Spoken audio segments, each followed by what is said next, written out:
semaine dernière, on a commencé à parler de différents miracles que Jésus avait accomplis et qui étaient des actes prophétiques et aussi des actes d'accomplissement de la Torah. Donc on avait médité ensemble sur 2 miracles concernant des aveugles et un miracle concernant un sourd muet. On avait étudié ensemble le fait que le ministère de Jésus était circonscrit à Israël et que c'était véritablement pour le peuple d'Israël qu'il était venu pour leur démontrer qu'il était celui qui apportait la Torah du Messie et qui venait accomplir la Torah, c'est-à-dire trouver le plein épanouissement de la Torah de Moshe dans le Messie. Et on avait remarqué ensemble que, à travers les aveugles et la façon dont il avait agi pour eux avec sa salive, en faisant de la boue, en touchant leurs yeux, en mettant les doigts dans les oreilles, en mettant de la salive sur la langue, en faisant sortir le sourd muet de Bethsaïda, c'est-à-dire de la maison du chasseur, on avait trouvé les codes de la Torah qui nous permettaient de déterminer que, en Jésus-Christ, nous étions sortis, le peuple d'Israël était sorti de la dimension Babylone la Grande, et que Jésus leur démontrait que c'était en lui qu'ils pouvaient comprendre la Torah de Moshe, l'enseignement de Moshe, et que c'était lui qui leur permettait de digérer cette Torah. Donc on va poursuivre dans cette pensée et on va prendre encore un exemple d'un miracle que Jésus a accompli qui est encore pour Israël, et il y a beaucoup de codes de Torah dans ce texte-là, et ensuite on terminera par un autre passage qui là va nous parler non seulement d'Israël mais aussi des nations. Parce que, évidemment, le ministère de Jésus ne s'arrête pas à Israël, mais en Jésus-Christ, étant le Mashiach ben Yosef, il rassemble aussi son peuple du milieu des nations. Donc pour ce faire, je vous invite à ouvrir vos Bibles dans l'évangile de Jean, au chapitre 5, et on va lire déjà le premier passage du verset 1 à 9. Jean, chapitre 5, versets 1 à 9. Après cela, il y eut une fête des Juifs, et Jésus monta à Jérusalem.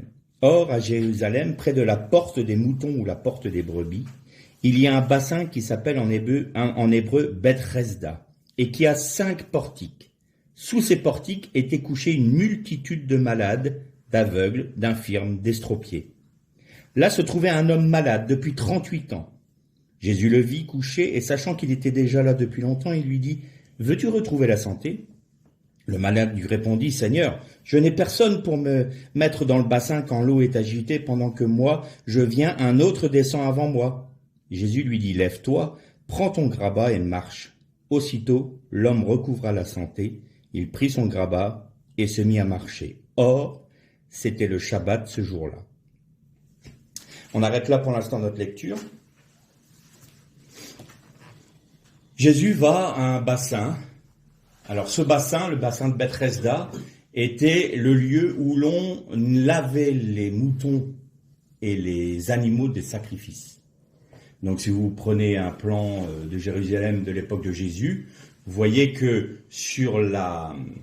juste à côté de la muraille de l'esplanade nord, vous avez ce fameux bassin, et il y a une porte que l'on appelle la porte des moutons, parce que c'est là qu'on faisait rentrer, une fois les animaux lavés, on les faisait rentrer dans l'enceinte du temple pour les sacrifier. Donc on purifiait les animaux avant de les sacrifier.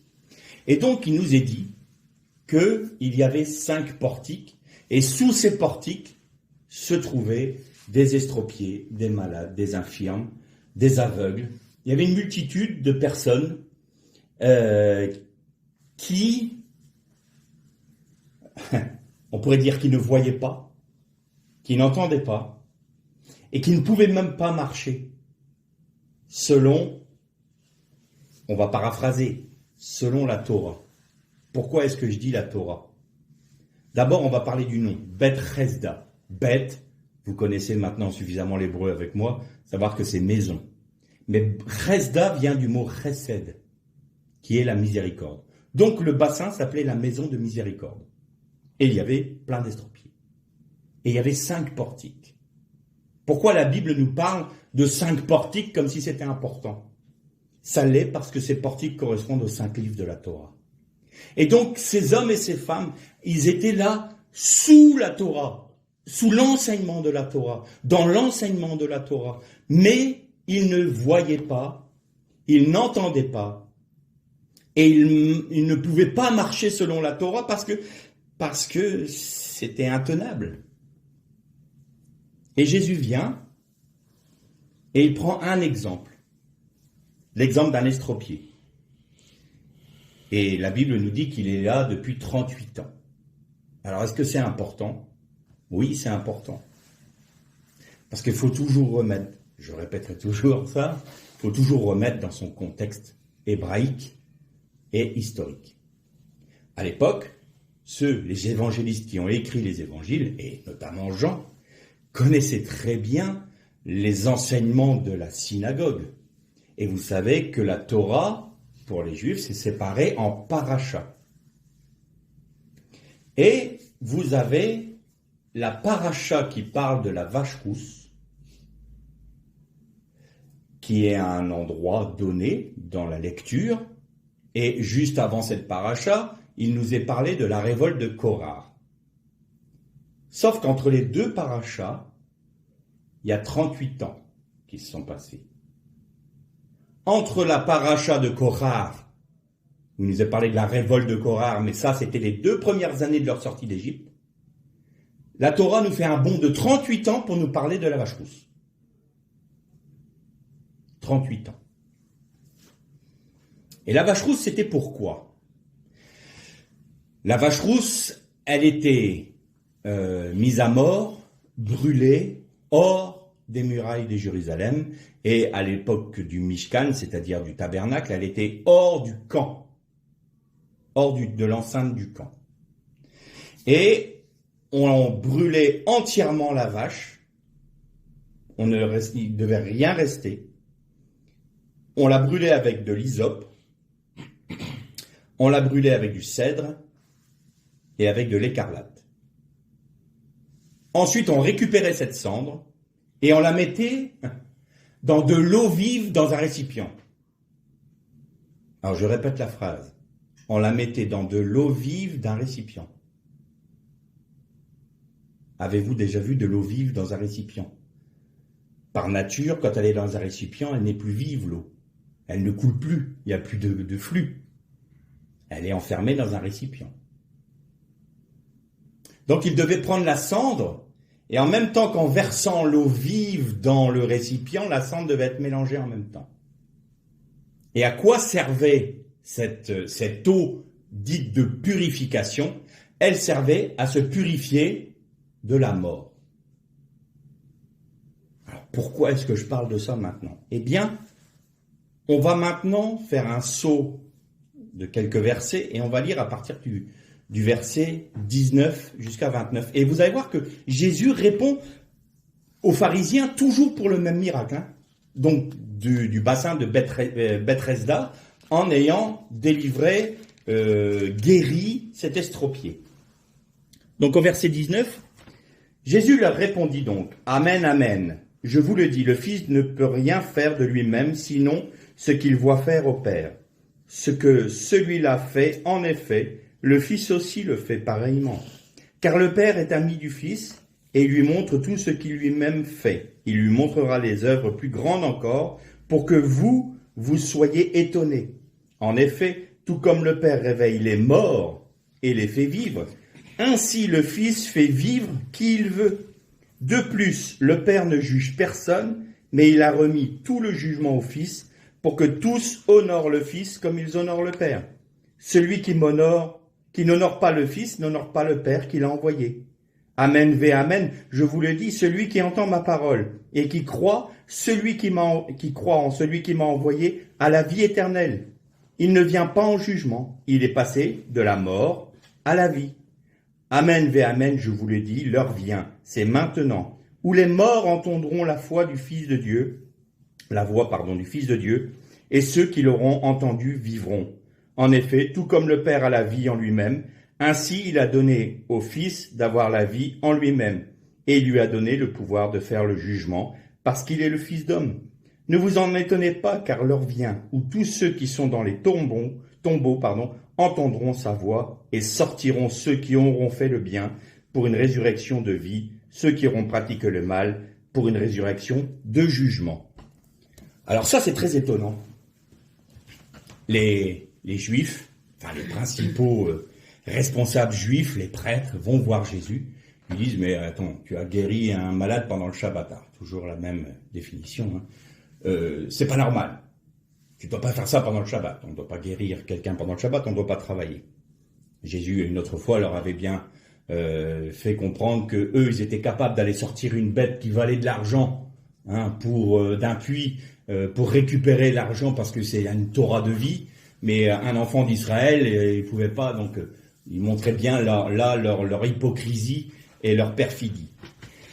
Donc, il leur répond bizarrement. Il leur parle de la résurrection, de la mort, de la victoire sur la mort, de celui qui croit dans le Fils à la vie éternelle. Il est pour la résurrection des morts. Il parle de la purification de la mort. Il nous parle de la destruction de la mort. Et cet homme ça faisait 38 ans. C'est comme si, et pour tout juif qui lise les évangiles là, le 38 ans leur parle, parce qu'ils savent très bien qu'il y a cette fameuse paracha de la vache rousse, qui est 38 années après la paracha qui la précède.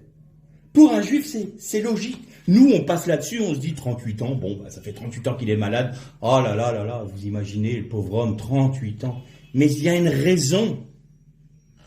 Jésus leur dit, regardez, ce que je viens vous apporter là, c'est la Torah du Messie, mais en plus, je vais accomplir moi-même la vache rousse. Le sacrifice de la vache rousse, je vais l'accomplir moi-même, dans ma propre chair. Pourquoi on dit ça ? Il y a quelques années maintenant, c'est assez récent, je crois que c'était aux alentours de 2019 ou 2020, 2019 je crois. On a retrouvé le lieu où on sacrifiait la vache rousse, sur le mont des Oliviers. Alors c'est une forme de cuve qui est taillée dans la roche, et donc c'est prouvé que c'est cet endroit-là, parce que cet endroit-là correspond totalement aux écrits de la Mishnah. Et les écrits de la Mishnah nous parlent bien d'un lieu où on doit faire le sacrifice de la vache rousse hors du camp, sauf que le grand prêtre doit avoir l'œil pour commander, entre guillemets, le sacrifice de la vache rousse, parce que lui ne peut pas être en contact de la mort. Donc il faut que le sacrifice de la vache rousse soit suffisamment éloigné du temple, tout en étant visible du temple. Et donc il est en plein, cette roche-là qu'on a retrouvée, est en plein dans l'axe où se trouvait la porte du Saint des Saints. Donc la porte du temple donnée précisément sur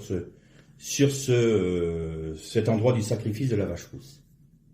Et quand il nous est dit que Jésus a été crucifié, la Mishnah nous parle bien d'un lieu où les hommes étaient mis à mort et mis en tombeau dans un espace qui était suffisamment éloigné du temple parce que les prêtres ne pouvaient pas être en contact de la mort pour officier dans le temple. Donc, les endroits dits officiels aujourd'hui qui ont été donnés par l'officier britannique Gordon qui nous dit le tombeau est là et puis le lieu de la crucifixion est à cet endroit-là, ne peuvent pas être historiquement à cet endroit-là parce que bien trop proche du temple qui ferait que l'impureté de la mort toucherait les prêtres. Donc les tombeaux se trouvaient assez éloignés au niveau, notamment, du mont des Oliviers. Et il était reconnu, d'après la Mishnah, parce que vous savez que c'est la vallée du Kidron qui donne à cet endroit-là, juste au pied du mont des Oliviers, entre le mont du Temple et le mont des Oliviers, vous avez la vallée dite du Cédron en français, du Kidron en hébreu. Elle a été en grande partie comblée par les Romains, par la 10e légion romaine, pour pouvoir s'emparer du Temple en 70. Donc, à cet endroit-là, il y avait un cours d'eau, qui alimentait une source, et cette source alimentait la piscine on a parlé la dernière fois, le mot m'échappe. Bon, bref. Siloé. Le bassin de Siloé. Et donc, ça, c'était ce cours d'eau-là, cette source d'eau-là qui alimentait le bassin de Siloé. Il y avait une voie qui menait de Jéricho jusqu'à Béthanie, en passant par la vallée du Kidron, qui était un très grand lieu de passage. Et donc, maintenant, on ne le trouve plus, puisque c'est enterré sous toutes les remblais que les Romains ont placés, mais il y avait une très grande route à cet endroit-là. Et ce qui correspond tout à fait à ce que dit la Mishnah dit que les condamnés à mort étaient mis à mort à côté, en face, donc sur le mont des Oliviers, près de cette route-là, de manière à ce que tous ceux qui passaient par là voyaient les condamnés à mort. Vous savez que les Romains, quand ils crucifiaient des gens, c'était à la vue de tout le monde, près des voies principales, de manière à ce que tout le monde puisse être frappé par la mise à mort et ne pas se rebeller contre eux. Donc c'était pas du tout un lieu d'exécution caché, c'était à la vue de tout le monde et c'est un lieu de passage de manière à donner l'exemple à celles et ceux qui auraient des velléités de se rebeller contre l'Empire romain. Et donc, tous les textes de la Mishnah correspondent donc à un lieu de sacrifice où les condamnés à mort étaient très près de l'endroit où était sacrifiée la vache rousse. Et il y avait des jardins, dont le jardin de Gethsémané, et d'autres jardins où des hommes riches pouvaient creuser leur tombeau parce qu'ils étaient hors de la limite de 2000 coudées. C'était 2000 coudées, la limite entre le temple et les endroits où on pouvait enterrer des gens, ou mettre à mort des gens. Vous savez que la pendaison était un objet de malédiction, donc vous imaginez bien que les crucifixions romaines ne pouvaient pas se faire près du temple. C'était impossible, parce que là, ça contrevenait complètement à la loi juive. Donc c'était pas possible. Et les Romains respectaient ça. Vous savez que, pour donner l'exemple que les Romains respectaient ce que les Juifs faisaient, il y avait un écrit sur la porte du temple où il était dit que tous ceux qui n'étaient pas juifs et qui entraient par cette porte pouvaient être mis à mort sans jugement, y compris les Romains. Et il n'y avait pas de jugement, pas de procès. On te prenait à être un non-juif entré par cette porte, on te saisissait, on te lapidait ou on te tuait à coups de lance. Et les Romains ne disaient rien parce que c'était OK. Ils étaient d'accord avec ça, ça correspondait aux prérogatives des Juifs. Donc vous savez très bien que si les Romains acceptaient ça, ils acceptaient aussi que la loi juive soit aussi respectée et que le culte juif soit respecté. Donc, tout nous démontre que la Mishnah avait raison sur les lieux de sacrifice, de mise à mort des condamnés au niveau du mont des Oliviers et les tombeaux des hommes riches. Bon, après cette petite digression historique, revenons donc à la vache rousse. Et le Seigneur vient et il va guérir cet homme-là. Et il va dire, en substance, vous êtes tous là, réunis, sous la Torah, sous les 5 portiques de la Torah. Parce que ma Torah, c'est la maison de miséricorde. Et pourtant, vous souffrez. Et pourtant, vous ne comprenez pas ma miséricorde. Vous ne comprenez pas parce que elle vous a été voilée au moment du veau d'or. Je répète, le veau d'or se dit Egel Masera en hébreu, qui veut dire le veau voilé, le veau masqué. Le péché du veau d'or vous a voilé la Torah du Messie. Et voilà, moi je viens Yeshua, pour vous apporter cette Torah du Messie. Est-ce qu'il y a un texte qui peut nous dire qu'est-ce que c'est que cette histoire de Torah du Messie ou de la malédiction de la loi est-elle mauvaise? Prenez dans Colossiens, chapitre 2, verset 14. Paul dit, en Jésus, il a cloué à la croix l'acte de condamnation qui nous était défavorable. De quoi parlait Paul à ce moment-là? L'acte de condamnation qui nous était défavorable. Donc là, il parle bien du peuple juif. Ce qui s'intègre dedans, qui nous était. Il était juif. Bien qu'il parlait aux Colossiens, lui était pleinement juif. Et il parlait à des juifs à Colosse. Eh bien, on le trouve dans Deutéronome 31, 26. La loi qui a été donnée à Moshe après le veau d'or est une loi une Torah qui portait en elle-même une condamnation pour celui qui l'a transgressée. Au lieu d'être une Torah puissante qui nous libère totalement de notre chair, qui nous libère dans le Messie pour faire de nous un peuple de sacrificateurs, c'est devenu une Torah qui, si nous n'y obéissons pas, elle nous condamne. Et dans ce simple verset de Deutéronome 31, 26, Moshe dit aux porteurs de l'arche, vous savez qu'il y avait 2 porteurs de l'arche, quand ils venaient déposer l'arche dans le Saint des Saints, il laissait les barres dedans, et il leur a dit, prenez cette Torah, ce témoignage, et placez-le à côté de l'arche. Ce sera un acte contre vous, contre le peuple, si vous n'observez pas ces commandements. Et c'est de ça que parle Paul aux Colossiens. Voilà quel était l'acte qui était défavorable au peuple juif. C'était un acte qui, si nous n'obéissons pas, si nous transgressons la Torah, nous condamne. Et qu'est-ce qu'a fait Jésus? Il est venu annoncer à ceux qui étaient sous le portique de Bethesda, leur dire, écoutez, voilà, aujourd'hui, je vous apporte la Torah du Messie. Vous m'avez entendu prononcer mes 5 discours qui correspondent aux 5 livres de la Torah.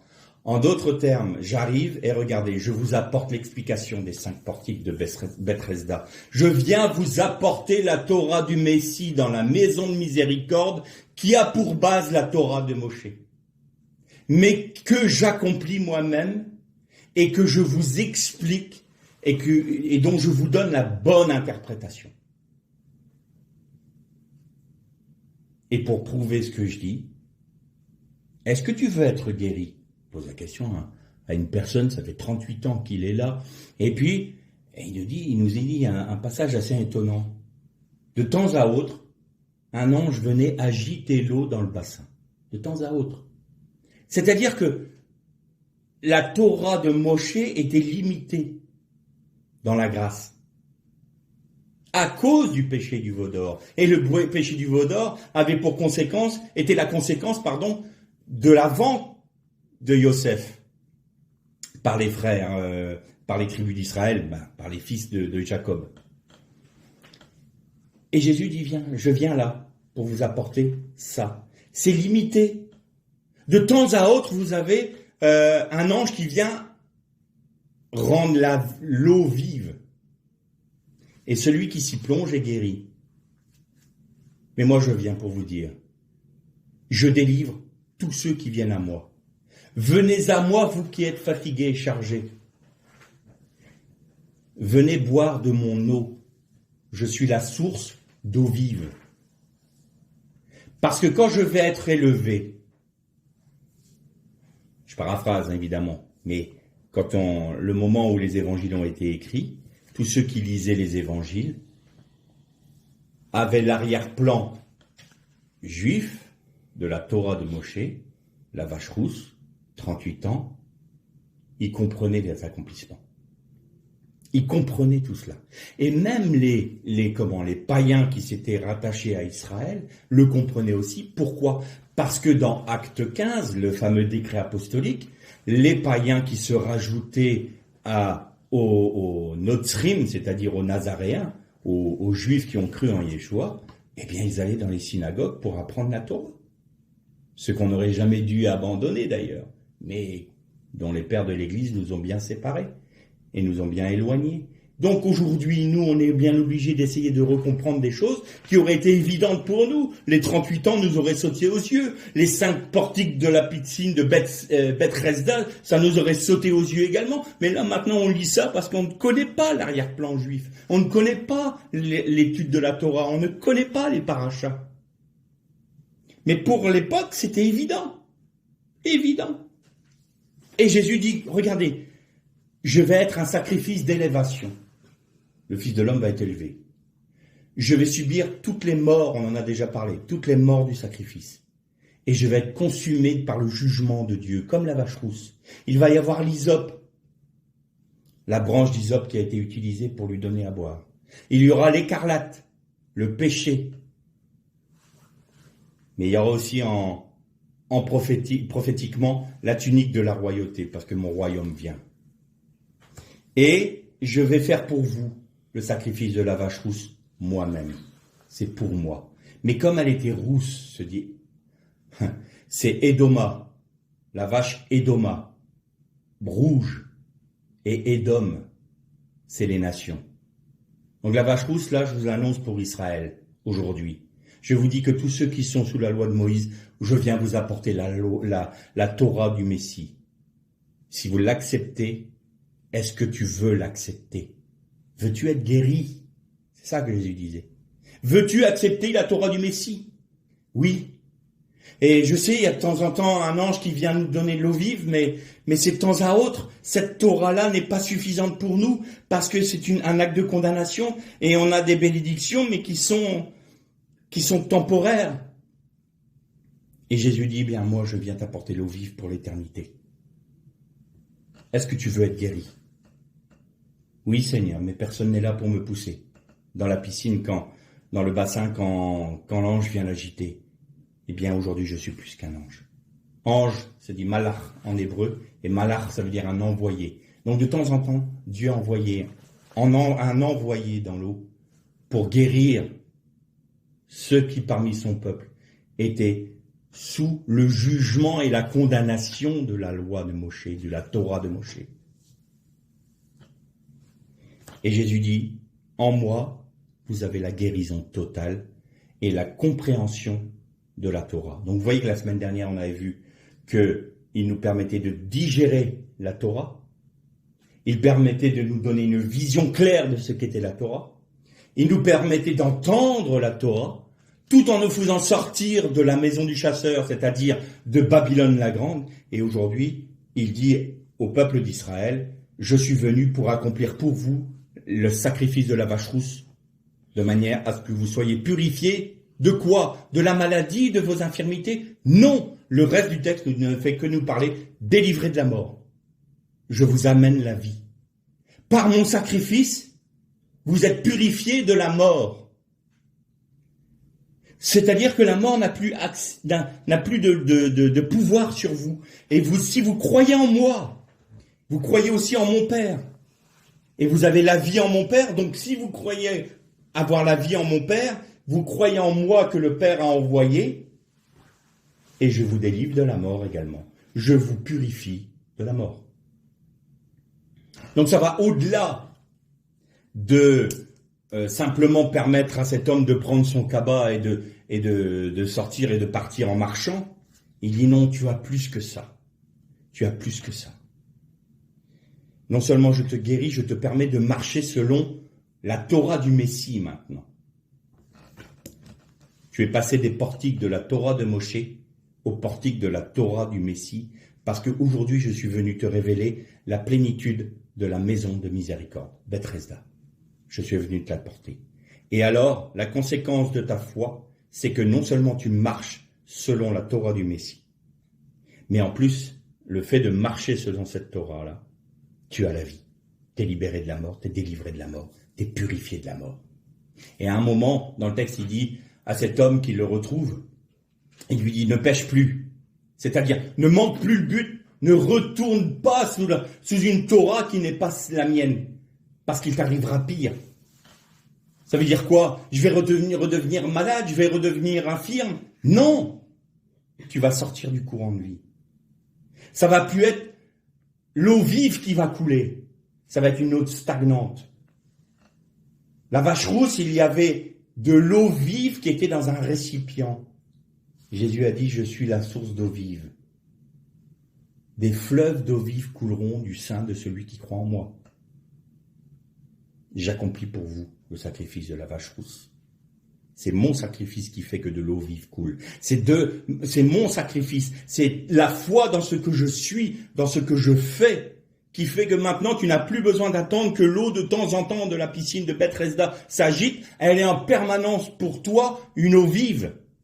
Ce n'est plus un bassin. Bethesda n'est plus un bassin fermé, c'est un courant d'eau vive. Parce que c'est moi qui apporte la vie. Et celui qui croit en moi a une source d'eau vive dans la maison de miséricorde, et non plus une eau stagnante. Voilà ce que Jésus était venu apporter à ce moment-là. J'apporte une facette, hein. Il y a bien sûrement d'autres enseignements. J'apporte ce que j'ai reçu. D'autres frères apporteront sûrement d'autres précisions. Mais voilà au moins une chose que le Seigneur a fait. C'est révéler qu'en lui, il était celui qui accomplissait le sacrifice de la vache rousse. Non seulement les sacrifices d'adoration, l'agneau pascal, il accomplissait toutes choses, le bouc de Yom Kippour, et là, la vache rousse, il a tout parfaitement accompli. Et donc, il nous libère de la mort. Maintenant, cette promesse-là n'est pas que pour Israël. Et donc, nous allons lire, pour terminer, 3 textes. Donc, le premier, nous allons le trouver dans l'évangile de Matthieu. Matthieu chapitre 8.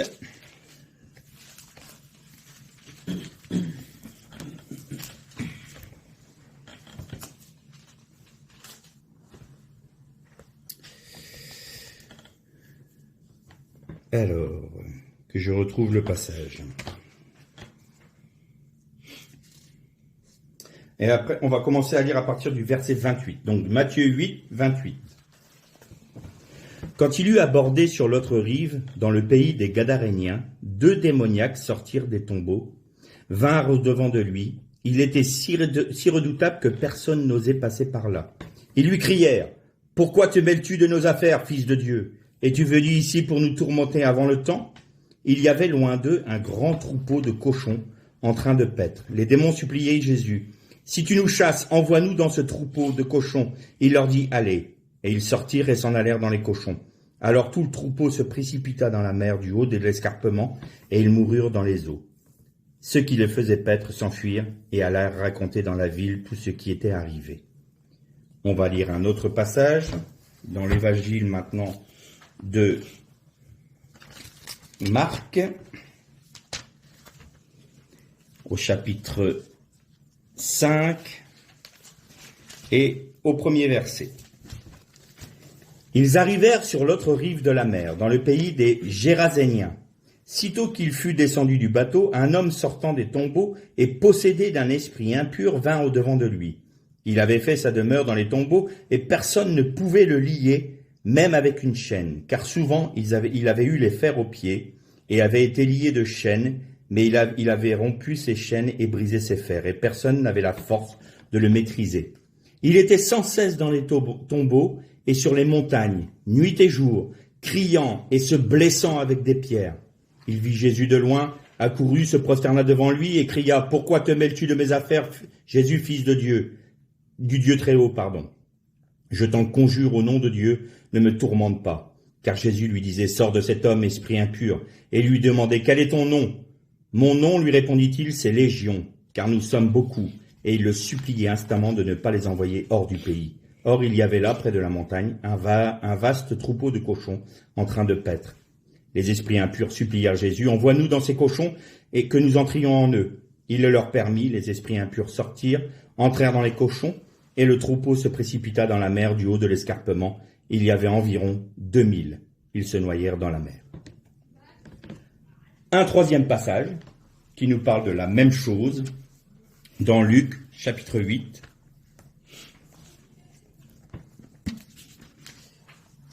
Et au verset 26. Ils abordèrent dans le pays des Géraséniens, qui est en face de la Galilée.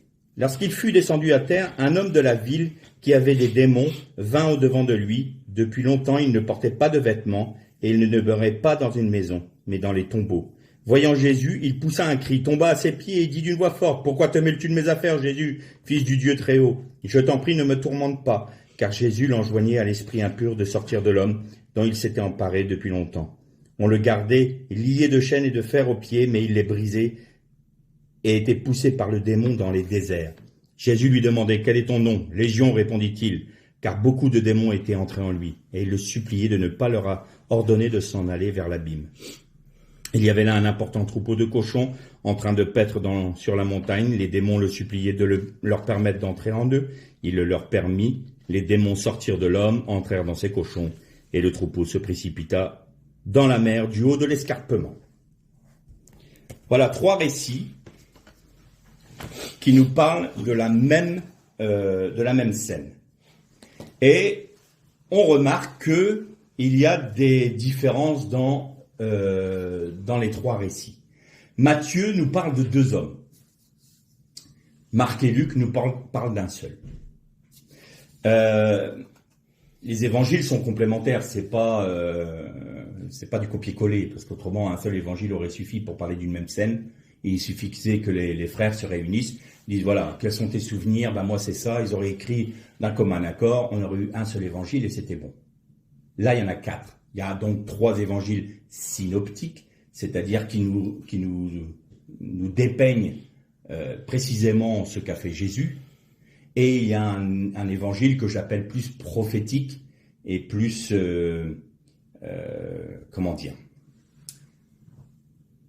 plus juif, j'ai envie de dire, celui de Jean, bien que Matthieu ait écrit un évangile pour les juifs et en hébreu, mais quand même il y a une signification. Dans l'évangile de Jean, il y a cet aspect prophétique qui fait comprendre que tout ce que la Torah est parfaitement accompli en Yeshua. Donc c'est vraiment un évangile à part. Mais dans les évangiles synoptiques, comme Matthieu, Marc et Luc, on voit la même scène. Et premier évangile qui est dans la Bible, c'est Matthieu. Et Matthieu, qu'est-ce qu'il fait? Il nous plante le tableau général. Il nous donne une vision générale de l'événement. Donc, Jésus va en face de la Galilée, de l'autre côté de la mer de Galilée. Donc, vous savez que vous avez la Galilée qui est juive. Et au-delà, vous avez ce qu'on appelle la Décapole. La Décapole, c'est les fameuses 10 villes grecques qui est habitée par justement une population grecque. D'où les cochons. Il n'y aurait pas eu des cochons en Israël. Parce que le cochon n'est pas un animal pur, donc il n'y a pas d'élevage de cochons en Israël.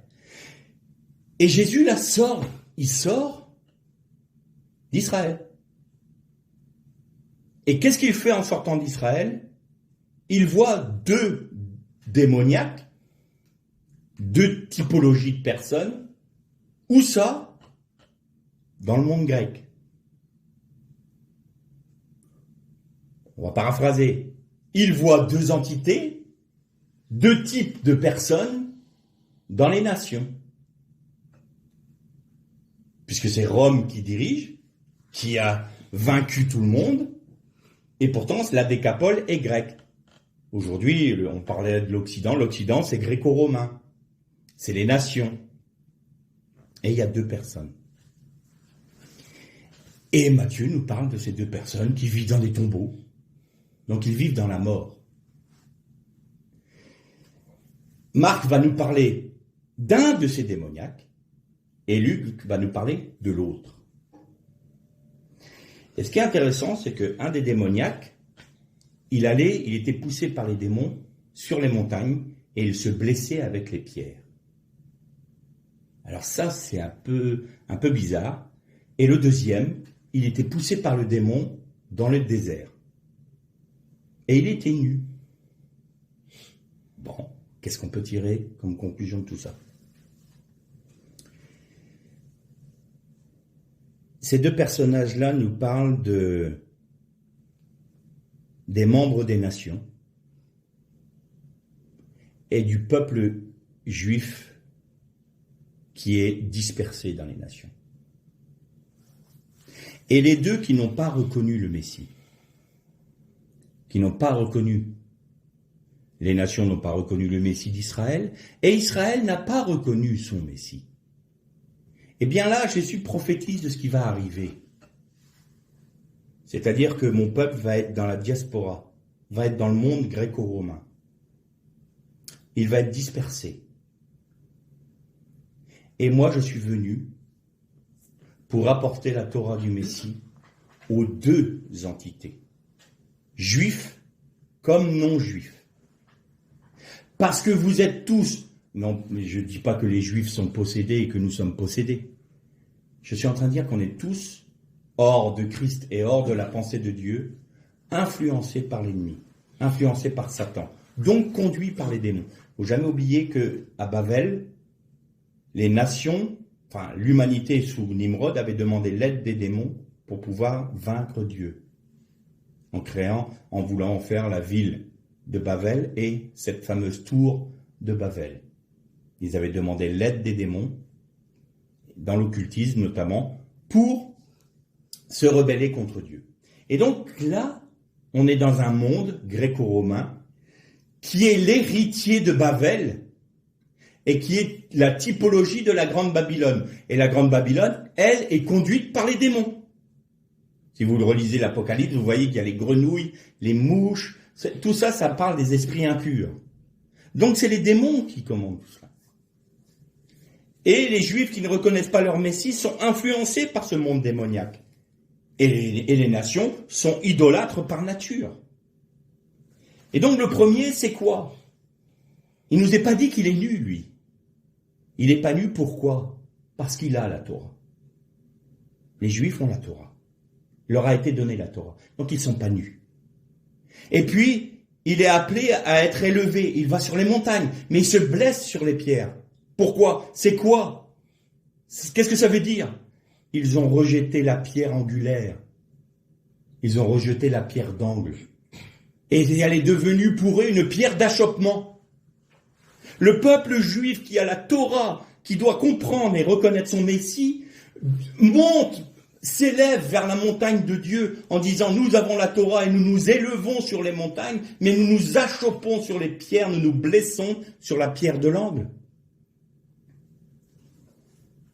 Nous ne sommes pas nus, nous avons la Torah, mais nous sommes blessés parce que nous n'avons pas reconnu l'objet de la Torah, la promesse de la Torah, c'est-à-dire le Messie. On ne l'a pas reconnu, on ne l'a pas vu. Alors on est blessé et on chute, on trébuche, on se blesse en voulant nous élever sur la montagne de l'Éternel parce que nous avons reçu la Torah sur le Sinaï. En voulant nous élever sur la montagne de l'Éternel, on trébuche sur la pierre de l'angle. On trébuche sur le fait qu'on n'a pas reconnu le Messie. Donc ça, c'est les Juifs. L'autre, il est nu. Ah oui, les nations n'ont pas reçu la Torah. Ils sont nus. Et il est poussé dans le désert. Pourquoi dans le désert? Mais parce que les nations qui sont conduites par des démons, le lieu sur la terre où résident les démons et les forces démoniaques et sataniques sont dans le désert. Quand il y avait le bouc, ce qu'on appelle le bouc émissaire, le bouc le jour de Yom Kippour, il y avait deux boucs, un qui était sacrifié et dont le sang était aspergé sur l'arche d'alliance, sur le caporette, sur le couvercle et à côté de l'arche. Et le deuxième, les princes d'Israël venaient imposer leurs mains sur la tête du bouc et transmettaient tout le péché du peuple. Et nous dit la parole, il était chassé dans le désert pour Azazel. C'est un autre nom de Lucifer, un autre nom de Satan. Et donc ce bouc-là était renvoyé là où résident les esprits impurs, là où résident les démons et Satan, le désert. Il y a deux endroits où résident les démons et le désert. Il y a le Sadé, qui est aussi l'abîme. Et quand les esprits impurs du Sadé, c'est-à-dire de l'extérieur, le prince de l'air, qui est typifié par l'abîme, par la profondeur de l'océan, la profondeur de l'iniquité, eh bien, quand il s'est mis aux hommes, ils vivent dans le désert. Et le désert, ça nous parle du Béhémoth, c'est-à-dire de la bête qui monte de la terre, c'est-à-dire le lien entre les hommes et les esprits impurs pour se rebeller contre Dieu. Donc le désert, c'est cela. Et cet homme est poussé dans le désert. Donc vous avez le peuple d'Israël et les nations qui sont typifiées par ces deux démoniaques-là. Et il y a un troupeau de cochons. Bon, des esprits impurs. Très bien. Quel est ton nom? Légion.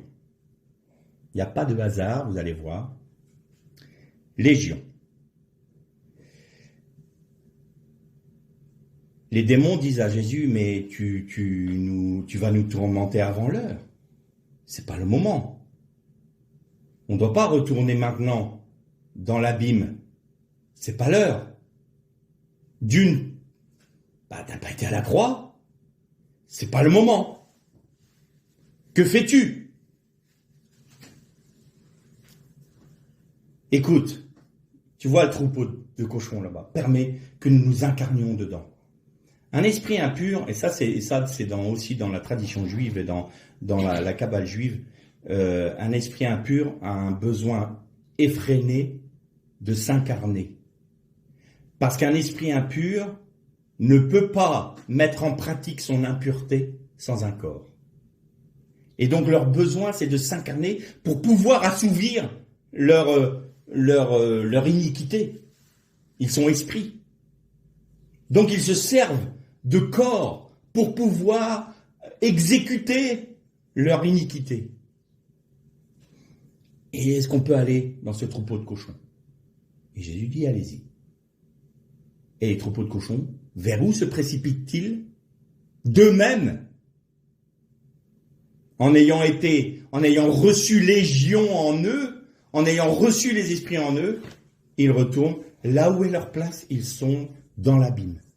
Ils retournent dans l'abîme. Et Jésus prophétise là, à ce moment-là, qu'un jour viendra son règne et que Satan et toutes ses puissances seront rejetés dans l'abîme.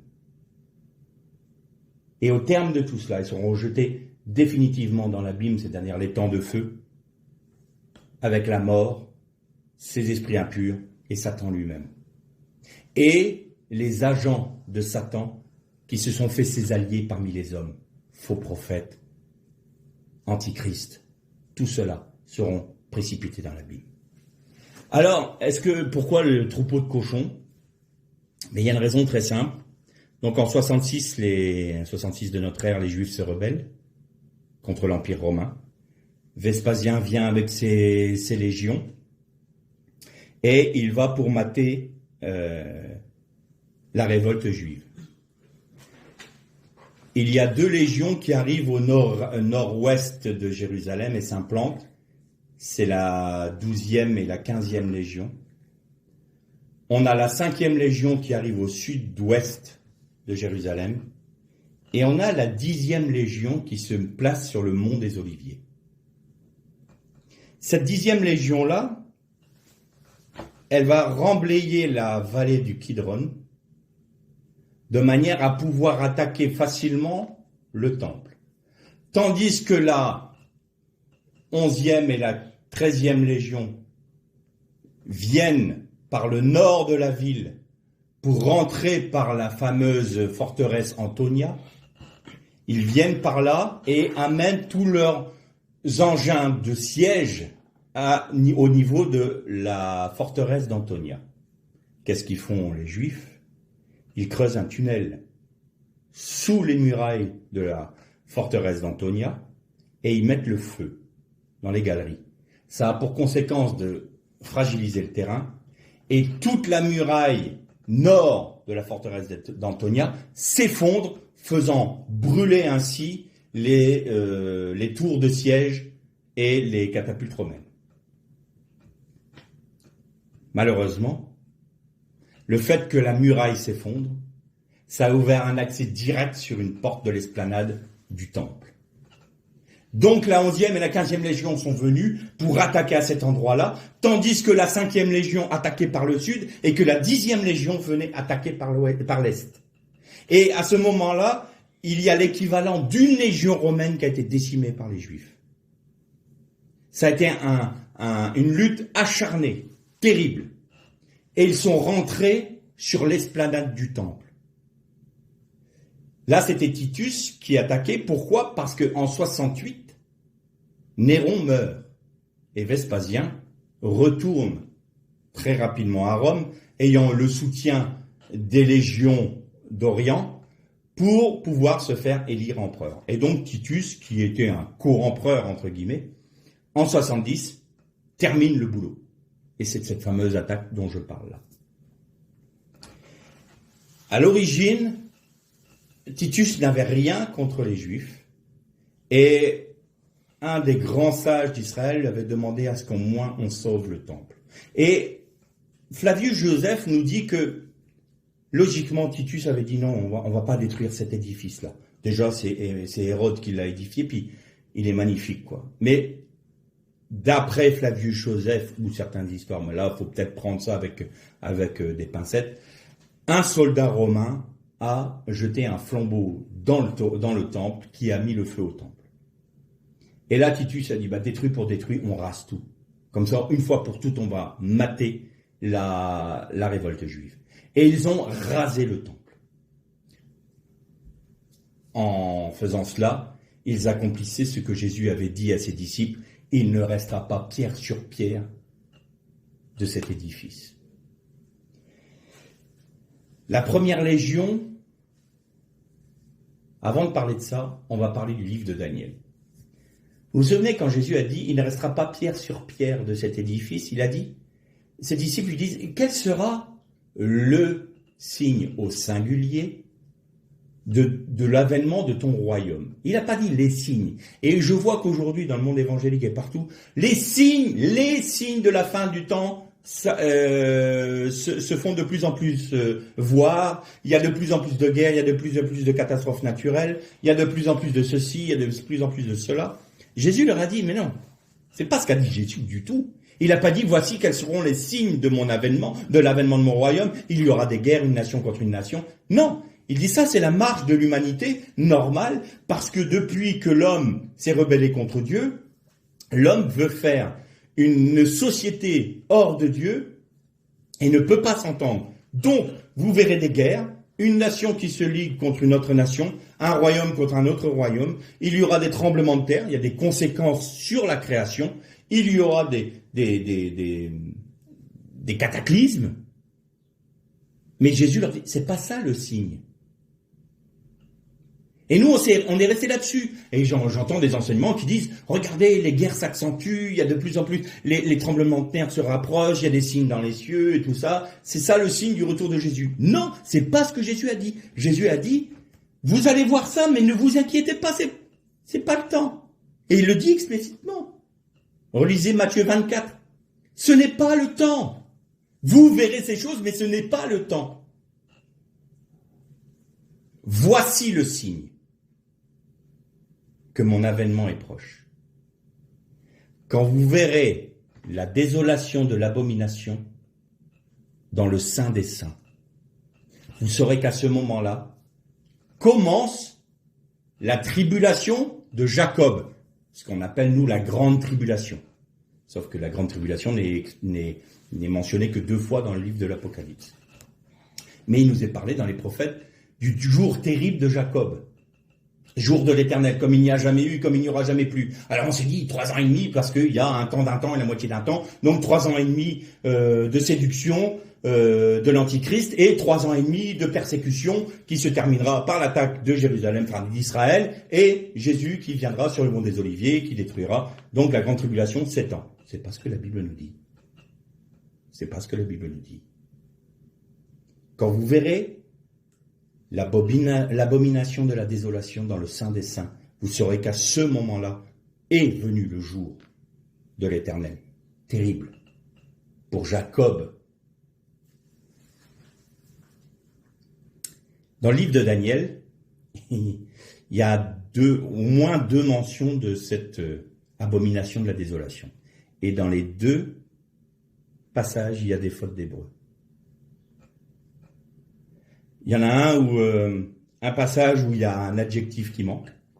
Vous savez qu'en hébreu, si vous avez un adjectif, un pronom sur le nom, vous avez automatiquement, un adjectif, vous avez automatiquement dans le mot qui suit. Donc là, il manque ça. Il y a un hé qui manque. Il y a un autre où il n'y a pas de hé du tout. Donc il y a rien du tout. Donc ça se dit pas en hébreu.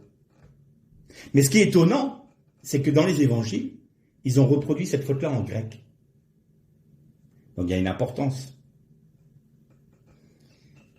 Et quand il y a une faute comme ça, c'est pas le Saint-Esprit qui ne sait pas écrire l'hébreu ou le grec, c'est simplement qu'il dit attention, que le lecteur fasse attention, dit Jésus dans Matthieu 24, que le lecteur fasse attention.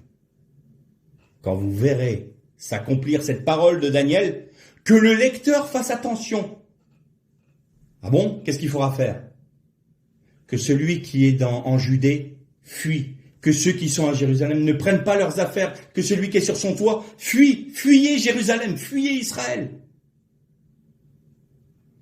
Et il y a une autre chose, il dit.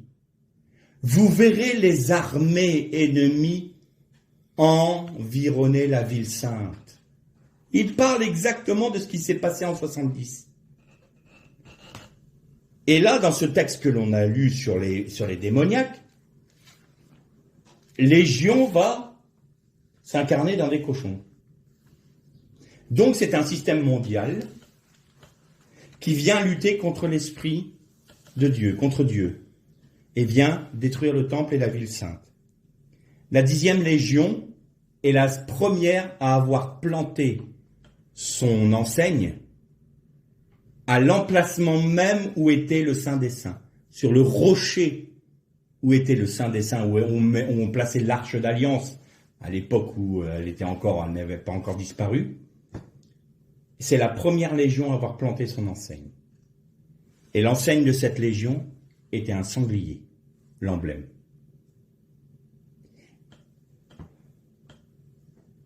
Cette action est intimement liée à ce que Jésus a fait dans la Décapole pour délivrer les démoniaques. Parce que, en agissant ainsi, la 10e Légion accomplissait la parole de Daniel, accomplissait la parole de Jésus. C'était ça, l'abomination de la désolation. Une impureté, abomination, c'est shikutz en hébreu, ça veut dire littéralement un excrément, une crotte, quoi. Quand vous verrez la crotte d'abomination dans le Saint des Saints. Et donc, cette impureté d'un emblème idolâtre, d'une enseigne, d'un peuple idolâtre, qui vient planter l'emblème d'un animal impur, ça nous rappelle quoi? Ça nous rappelle Antiochus Épiphane, Antiochus IV. Qu'est-ce qu'il avait fait dans le temple? Il avait fait sacrifier des porcs. Et c'est ça qui a déclenché la révolte des Asmonéens. Et quand je vous parle de sceau prophétique, quand il est dit, Daniel avait dit, c'est à ce moment-là que vous verrez que il y a la profanation du temple et c'est le début de la grande tribulation, entre guillemets, je paraphrase, eh bien Rome, en faisant ça, reproduisait la même chose. Ils ont détruit le sanctuaire et ils ont amené un porc sur ce milieu-là. Et ça préfigure quoi? Eh bien, le temps romain, qui est le temps des nations, c'est la raison pour laquelle Jésus est venu à Décapole pour dire « Je viens délivrer celui qui croit en moi. Je vous délivrerai de tout ce système mondial, idolâtre, conduit par les démons, conduit par l'impureté. Je viens vous délivrer de ça, que vous soyez juif ou non juif. Et je vous délivre. » Et dans la suite du texte, il nous est dit, celui qui était démoniaque, donc les deux, était habillé, avait retrouvé tout leur bon sens, et était où aux pieds de Jésus. Ils étaient aux pieds de Jésus, habillés, vêtus et dans leur bon sens. Ça veut dire quoi? Ça veut dire, Jésus nous disait à ce moment-là, je prophétise le début de la grande tribulation. Et les 7 ans, alors, on va me dire, mais qu'est-ce que tu fais des 7 ans, les 30 d'un temps, la moitié d'un temps? Ça, les 7 ans, c'est l'avènement de l'homme d'iniquité qui va, lui, régner sur un système mondial qui a pris son origine en 70 de notre ère. Et on voit bien que ça arrive à rassembler l'humanité comme du temps de Babel, et quand ce système mondial militaro-financier et politico-financier, j'ai envie de dire, sera bien mis en place, où toutes les nations et tous les individus seront sous cette domination-là, un homme viendra régner sur ce système-là pour se rebeller contre Dieu, et c'est le fameux Antichrist qui viendra pour régner, au début en séduisant les nations, ensuite en étant un tyran, parce que nous retrouvons Nimrod et Pharaon, Nimrod qui a séduit les populations pour, de par son charisme, il les a réunis autour de lui pour se rebeller contre Dieu, et Pharaon qui matraquait, qui massacrait le peuple de Dieu. Et on a ces deux entités-là qui vont former une seule et même personne sur un seul et même système religieux, système financier, système politique, système militaire. On voit bien que ça se met en place. Et donc pendant 7 ans, les 7 années dont on parle, c'est l'apogée de la grande tribulation. Alors pourquoi je parle de la grande tribulation? C'était la grande tribulation de Jacob. Il ne s'est jamais arrivé un exil de 2000 ans pour Israël. C'est jamais arrivé. 2000 ans d'exil. Ils ont eu un exil de 400 ans, 240 ans en Égypte. Ils ont eu un exil de 400 ans et de 70 ans en Babylone. Mais ils n'ont jamais eu un exil de 2000 ans. Et même, pire que ça, la nation elle-même a disparu. Israël a disparu. Deuxième révolte des Juifs en 132, qui a amené Adrien à mater la deuxième révolte donc de Bar Korba, deuxième révolte juive. Et qu'est-ce qu'il fait? Il renomme la terre d'Israël Palestina. Vous voyez bien que les Palestiniens, c'est pas les Arabes, c'est encore les Romains qui l'ont fait. Et donc elle n'a pas 3000 ans d'histoire, Palestine. Et Jérusalem, à elle, Capitolina. Pourquoi? Parce qu'il avait fait ériger un temple de Jupiter capitolin à l'endroit même où était le temple de Dieu. C'est ça qui s'est passé. C'est ça la grande tribulation. Et c'est pour ça que Jésus disait, fuyez. Priez pour que ça n'arrive pas en hiver, parce que ça a été un bain de sang dans Jérusalem. Et c'est le temps de grâce des nations.